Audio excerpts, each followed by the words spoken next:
Okay, so we have a couple things we want to talk about today.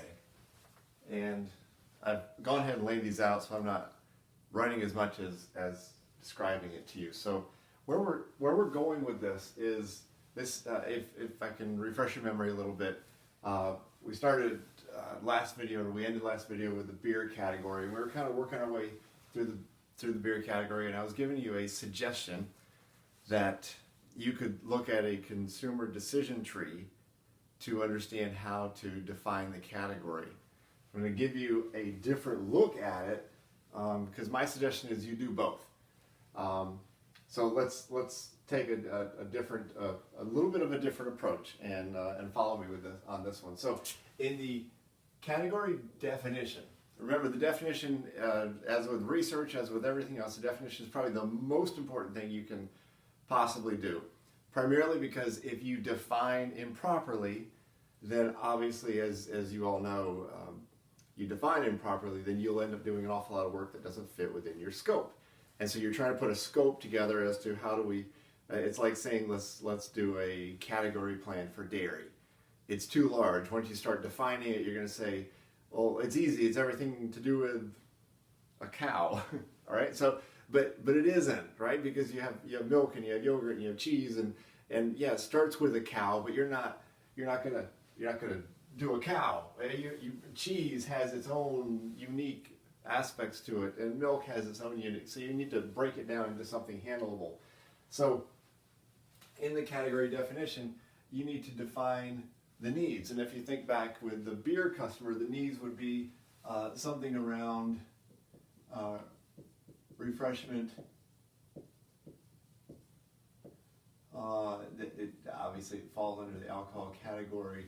Under the alcohol category, refreshment, party, celebration, whatever you want to call it. So you have multiple needs inside here, which, especially in states where you cannot sell wine in the grocery store, makes you include things like cider and not your father's root beer, those kind of things, just because they're fitting in the only category that satisfies the need for refreshment. That's an alcoholic beverage. You're trying to determine the products that are included, which is what I just talked about. So in essence, in this category, especially if you're in New York, you would have beer, cider, and we'll call it the all other, which is the other stuff that's included. And then we went through the entire process of craft and the whole works. You also very clearly say what you're not including, which is wine and spirits. Because those categories deserve their own spot. Wine has so many different nuances to it. You develop the CDT. The reason I said last video in CM4 video to do a CDT first is this is where you would start to see whether or not you're heading in the right track. You might start developing a CDT and realize that you're going in the wrong direction. So I suggest you kind of do them together. And then this is what we talked about for switching versus walking levels. And the best example is probably something like coffee ice cream. Coffee ice cream is a walking item. Walking in the sense, this is from the consumer's standpoint. If you don't have my coffee ice cream, I'm going to walk and go somewhere else because I can't just say, well, I'll take pistachio.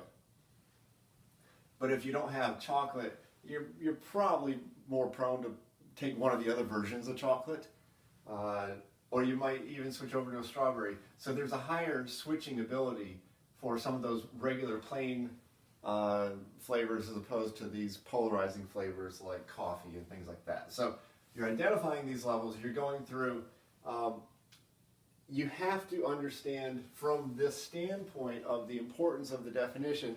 Now you need to move over into your key questions about assigning a role. And to talk about role, this is a big deal. In fact, I will post a picture of this board on my website as well, so you can take a picture of it and put it in your notes. Once you have spent your time going through, which is what we did last video, you need to understand what is that category. How is it going to be analyzed and how is it going to be planned? That's what its role is. From the consumer standpoint, it's going to be how does that role come across to the consumer. So look at it this way. How important is the category to the target consumer? How important is the category to the retailer? Obviously, two different, you would hope they match, but they don't necessarily have to match. Categories, trend, and outlook, and can the supplier support the role? So these are the questions that will come through as you are describing you are trying to determine what role your category is going to be. And then I listed the roles over here and the variables that switch as you switch your roles. So the way it looks like this is, how important is the category to the target consumer? If you, let's say you are a traditional retailer, and then you would assign an importance, a pretty high importance to carrying something like beer. If we're going to stick with beer, which is always cool to stick with beer, the importance level is high.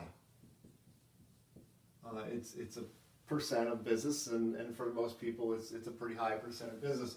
If you're a convenience store, it would be off the charts high, because it's one of your key categories. If you're a grocery store, it's an important category.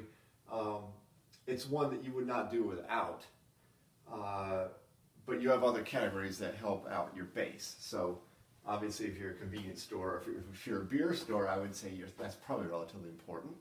If you're beer world, how important is the category to the target consumer and the retailer? You'd hope they would be about the same.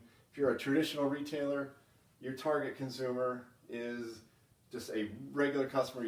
A customer, you probably have multiple little groups there. You probably have cooking, you have foodies, you have families, and then you might have some baby boomers in there. However you want to do it, but more than likely you align here.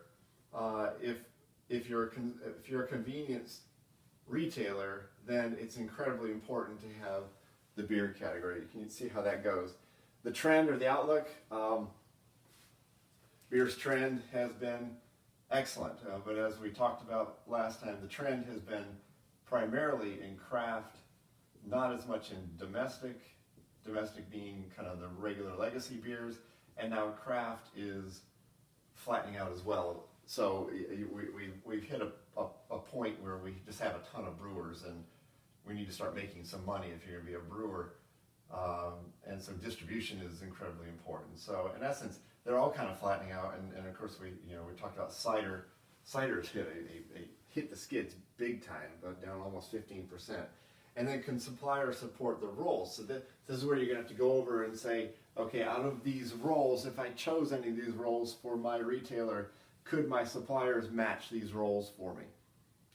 A good example would be if you wanted to be a destination category for the pet care, do those suppliers call on you if you are a traditional retailer?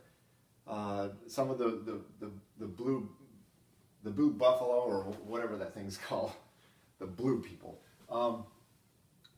they don't call on traditional grocery stores. They only call on PetSmart and Petco and those guys. So in essence, the suppliers can't support the role if you want to be destination, because they are only carried in superstores, or category killers as we call them.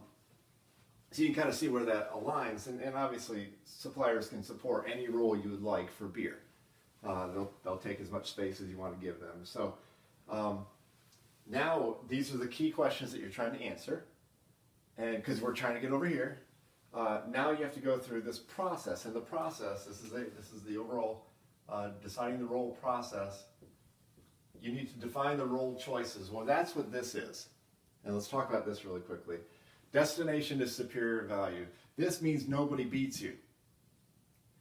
Do not choose a destination category if you're going to be beat, which leads to, I'm not going to write it because I want you to have this kind of unadulterated. If you chose pizza, but don't deliver,